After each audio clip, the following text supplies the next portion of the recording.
Bien le bonjour chez vous. Aujourd'hui, nous sommes au sud de la Russie, dans la ville de Krasnodar.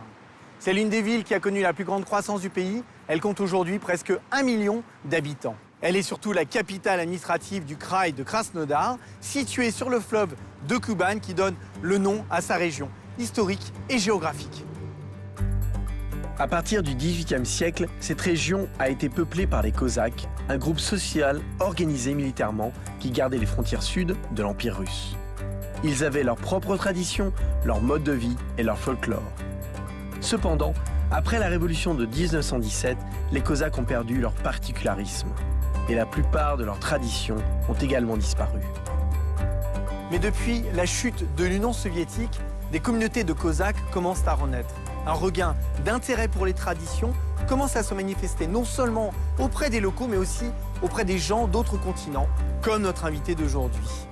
Il s'appelle Jonathan Tepe, il est originaire de Côte d'Ivoire et il fait partie du groupe Marussia. Justement, le voilà, allons faire sa connaissance. Jonathan. Salut. Salut, comment tu vas? Ça va très bien. Tout va bien? Ça va très bien. Je suis content d'être là. Moi aussi. Ben. J'ai envie d'écouter un peu de musique, un peu tout ça. Alors, est-ce que tu peux me dire, Marussia, c'est quoi? Marussia, c'est un collectif. Oui. Nous sommes tous des jeunes Africains et nous chantons des chansons russes. Ah, c'est original, ouais, ça. avec les costumes de Kazakh et tout. Ah, d'accord, Ouais. très bien, très bien. Qu'est-ce que tu fais, toi, dans ce groupe? Et ben, dans ce groupe, je suis un peu l'homme à tout faire. Ouais. Je chante, je danse, je joue au tam-tam et la percussion. Ouais. La percussion, hein. Ouais. Ouais, ça va être... Il va y avoir de la musique aujourd'hui, ça va être très sympa. Ça Hein. va être super. Qu'est-ce qu'on fait ici, alors? Aujourd'hui, c'est jour de répétition. D'accord. Donc, d'ailleurs, je peux vous inviter à voir. Moi, ça m'intéresse. Allez, on y va? Ok. Go, go, go. Здравствуйте, гости дорогие! Радости вам! Здравствуйте, гости дорогие! Радости вам! На веселье кубанского! Я служил я панам на первое лето, заробил я панам курочку за это. А та курка шиба, курка моя курочка. Он вору ходит, сипляй ходит, и кричит, и муха, ай куда, куда, куда. Ça fait combien de temps que vous êtes tous en Russie, à peu près? Moi, c'est la 7e année. 4 ans. 4 ans? 5 ans. 5 ans? Et vous venez d'où, tous, alors? Côte d'Ivoire. Ensuite, Cameroun. Congo. Et votre langue commune, c'est le français? Français. Vous êtes étudiant? Pour la plupart, nous sommes étudiants. Il y en a qui ont fini leur cycle. Et bon, moi, présentement, je suis encore étudiant. Je suis en master. Moi aussi, je continue à étudier et je fais un doctorat. Presque tous nos participants ont les meilleurs résultats de l'Institut, tout le monde travaille bien. Ils combinent leurs études et les activités de groupe, mais leurs études sont la priorité. Nous comprenons que le plus important, c'est leur métier, et la vie artistique n'est qu'une aide pour mieux connaître notre pays. Et est-ce que vous vous voyez, après vos études, continuer à vivre en Russie? Les décisions viennent avec le temps parce que au début, tu es venu étudier. Après, bon, personnellement, moi, j'ai fini, je suis rentré au pays. Ouais. Ouais, j'ai fait presque 1 an et je suis revenu. Et pourquoi je suis revenu? Bon, j'ai ma femme ici. Moi, particulièrement, je fais médecine et la médecine en Russie, c'est vrai, elle est développée parce que je vais être gynécologue. Je suis venue avec une mission, obtenir mon diplôme en médecine et retourner chez moi. La suite va dépendre de s'il y a une opportunité de travail, parce que sans travail, après les études, on ne pourrait pas quand même rester à errer là, sachant que pour moi, ce groupe, c'est, je dirais, une passion, mais pas un métier.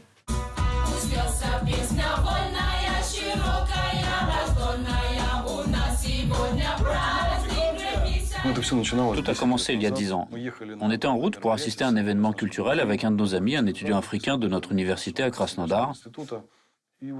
Et déjà là, nous avions eu le sentiment que lorsque des étrangers chantent des chansons populaires d'un autre pays, cela leur donne une signification spéciale, une sonorité spéciale. Et les gens le sentent.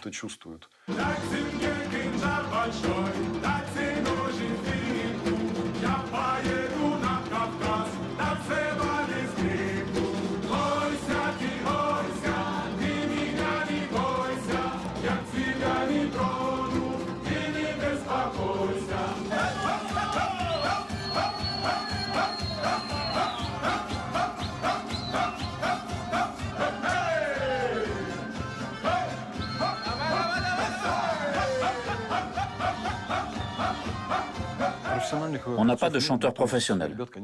Personne n'est diplômé d'un conservatoire de musique, mais ils s'intègrent très vite et leur talent s'améliore. Alors raconte-moi, ça fait longtemps que tu es dans le groupe? Ouais, ça fait 9 ans et demi par là. Ouais. Je suis dans le groupe, ouais, déjà. Ouais, ça fait déjà une bonne date, là. Ça fait longtemps. Est-ce que pour toi, c'est un loisir, c'est un travail? On peut dire un loisir et un travail. Parce que j'aime la musique. Ouais. Depuis l'Afrique, je jouais déjà au djembé, comme on le dit, le tam-tam Le africain. tam-tam africain, ouais. Tu joues d'autres instruments aussi? La batterie, la guitare, pas trop, mais voilà. Moi, Directement. ici, c'est le tam-tam qui m'a amené ici. Il y avait une émission, Minute Aslavi, la minute de la gloire. Ouais. Donc, ils avaient besoin d'un percussionniste. Donc, c'est comme ça que je suis rentré dans le groupe. On te croise dans la rue, parfois on te dit tiens. Ouais, très souvent. Parce si que Maroussia est populaire en Russie, mais d'abord à Krasnodar, parce que nous venons d'ici. Donc, voilà. Ça n'a pas été trop dur, justement, durant la pandémie? Ça a été très dur parce qu'on avait beaucoup de prestations qui ont été annulées. Ouais. Donc ça a beaucoup joué sur les finances, ça a beaucoup joué. Ouais. Mais tu n'as pas essayé de faire des concerts via Zoom ou on a juste fait avec Maroussia, on a fait un projet pour le 9 mai, puisque c'est la fête ici. Nous avons chanté une chanson et Smuglandka. Voilà, donc ça a été beaucoup aimé, beaucoup partagé dans toute la Russie. Il y a des amis qui m'écrivaient depuis Moscou, depuis Saint-Pétersbourg. Ah, on t'a reconnu sur la vidéo. Même de l'Afrique, on m'a écrit.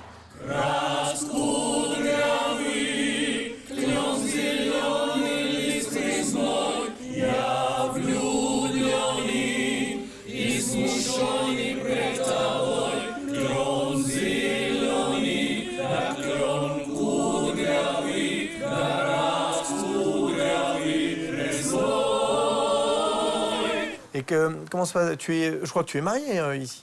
Oui, je suis marié. Tu es marié avec une Russe ou avec une... J'ai eu beaucoup de chance. Ma femme, elle est russe et africaine. Ah, d'accord. Ouais. Ok. Nous nous sommes connus au studio d'enregistrement. Donc, ouais. C'est déjà la musique qui vous a réunis. Ouais. Elle a fait partie du groupe Maroussia. Elle a joué pendant un bon moment, mais elle a quitté le groupe quand elle était enceinte. Jonathan est né en 1990 à Tafiré, une petite ville située au nord de la Côte d'Ivoire. Son père est professeur de sciences naturelles au collège et sa mère est commerçante. Leur maison est toujours pleine de vie. Jonathan a 2 frères et 2 sœurs.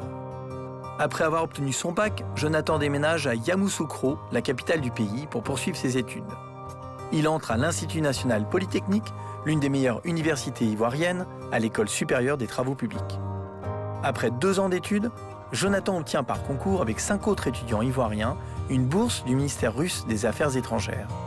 Fin 2011, il est envoyé à Krasnodar, où il est tout d'abord inscrit en cours de préparation pour étudier la langue russe. Ensuite, il entre à l'Institut du pétrole, du gaz et de l'énergie. 7 ans après, en 2018, il obtient le diplôme d'ingénieur forage. Quand Jonathan entre à l'Institut, il entend parler du groupe Maroussia et il l'intègre pour gagner un peu d'argent. Il commence à participer de plus en plus souvent aux concerts. Un jour, une nouvelle chanteuse rejoint le collectif. Elle s'appelle Paulina, son père est ougandais et sa mère russe.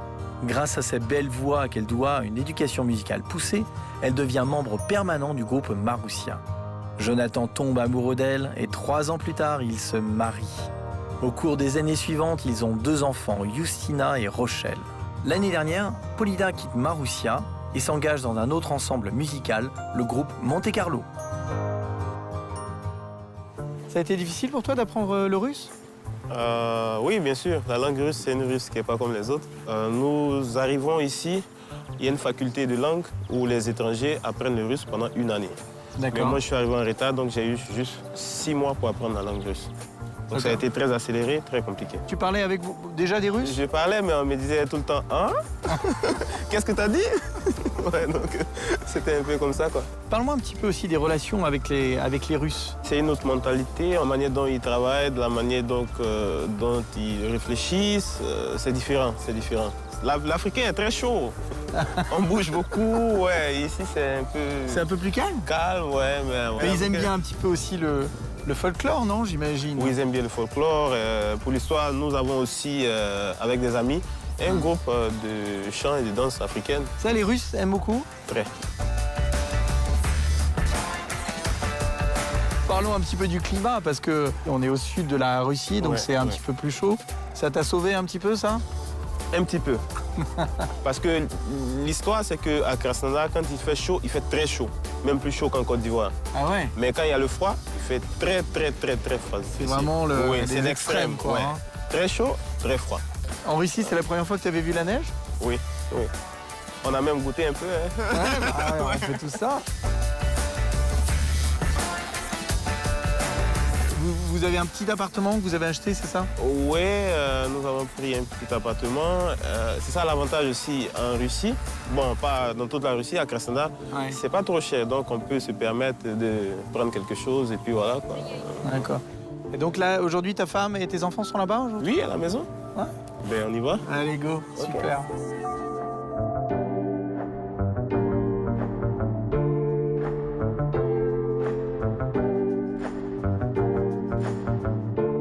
Alors, c'est ici que vous vivez, c'est ça? Oui, c'est ici que nous vivons. C'est Paulina, ma femme. Bonjour, enchanté. Yann, aussi. tu parles français? Un peu. Un petit peu. Alors, quand est-ce que vous avez déménagé ici? Environ 2 mois et demi, 3 mois par là. D'accord. Les travaux continuent. Nous n'avons pas encore fini, mais voilà. C'est vous qui faites les travaux? Non, ce sont nos parents, ses parents, qui nous aident à faire les travaux comme ils sont dans le domaine. Alors, il y a les enfants, parce qu'on les entend bien là. Hein? Ils sont là. Ils sont bien excités, là, c'est ça? Les enfants africains sont toujours chauds. Ils sont toujours chauds, hein? Ouais, toujours en mouvement. On va faire connaissance? Oui, on y va. Hello! Hey, d'iPad? Donne 5? Hey, super! Et papa? Alors les enfants, comment vous vous appelez? Quel âge tu as toi? Et toi, tu as quel âge? 2 ans. 2 ans?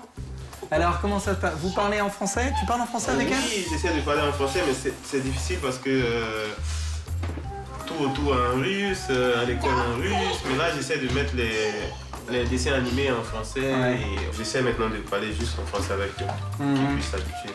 Et est-ce que les enfants font de la musique aussi? Oui, ils apprennent avec leur mère. Justine поет. Justine? Elle-même, elle chante déjà. Ah oui, là on l'entend. Hein.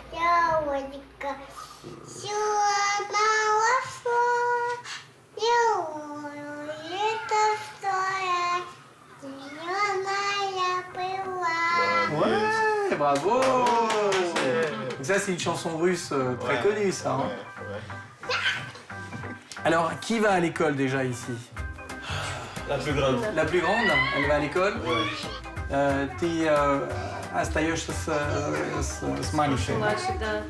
Целый день? Ну, я с ней езжу на репетиции, какие-то дела я решаю. Если решаю, то езжу с ней в город. Да. Elle joue à quoi là? J'ai vu une balle de football. Elle joue au football aussi?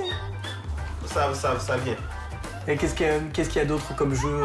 Qu'est-ce qu'elles aiment faire? Elles aiment courir dans tous les sens. Hey, salut le chat. Hey, hey, hey, hey. Salut toi. On l'a trouvé dans la rue. Hein. Vous l'avez trouvé dans la rue, c'est ça? Ouais, sans abri, et voilà. Il est avec nous maintenant, ça fait 4 mois, je pense. 4 mois. 4 mois qu'il est là. Ça va, il s'amuse bien avec les enfants aussi? Ouais, il s'amuse bien avec les enfants. Les enfants adorent. Moins, mais ouais, ça va.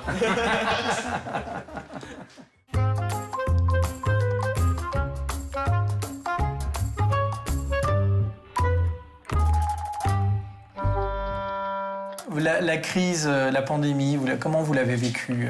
Vous l'avez vécue ici, vous étiez ailleurs? Comment ça s'est passé? Nous étions d'abord ailleurs.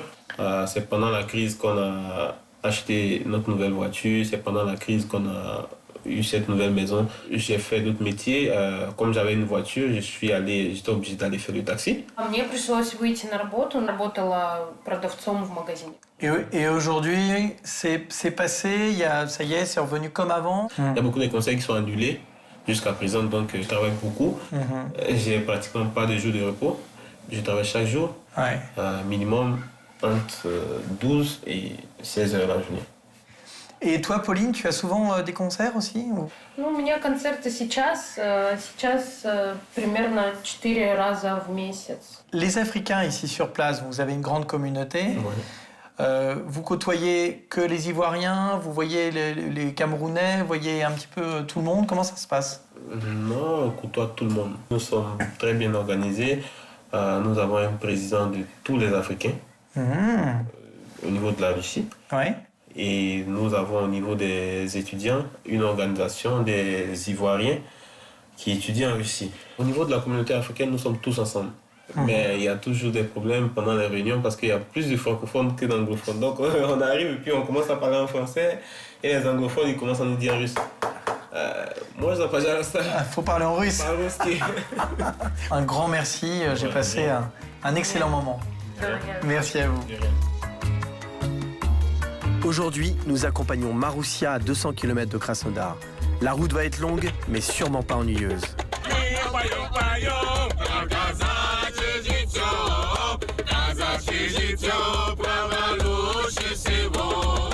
Nous sommes enfin arrivés dans le village musée d'Ataman.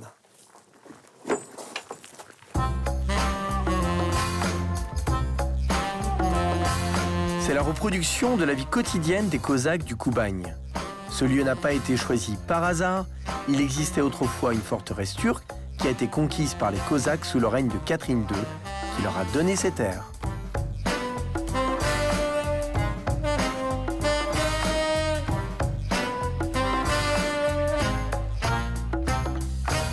Aujourd'hui, Maroussia a une répétition générale dans ce village.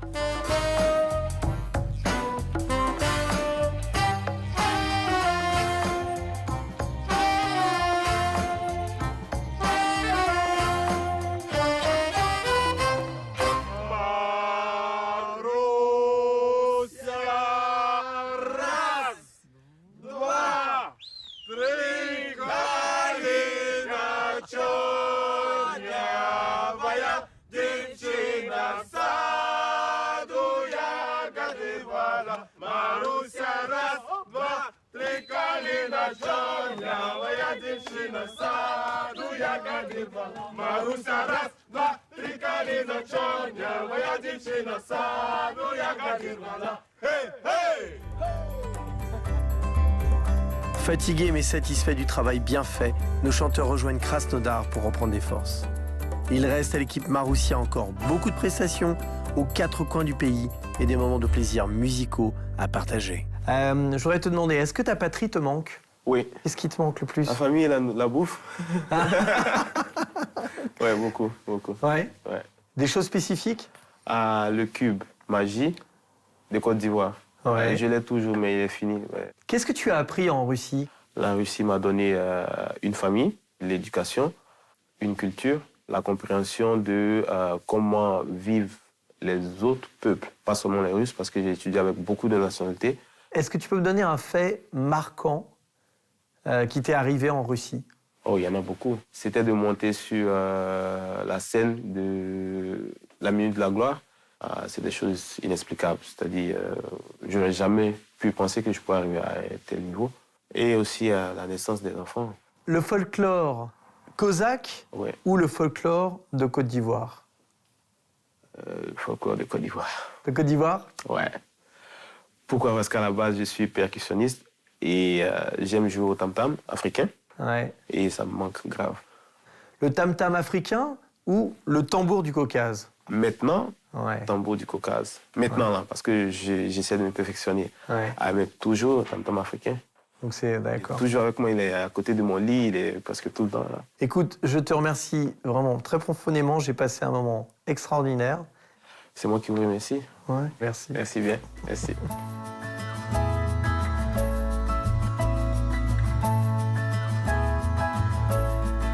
Notre émission touche à sa fin. J'espère que vous avez apprécié le folklore musical cosaque chanté par nos amis Maroussia, ainsi que notre invité Jonathan Tépé et sa magnifique famille. De nouvelles aventures, de nouveaux lieux tout aussi intéressants vous attendent. Je vous dis à très bientôt sur RT France.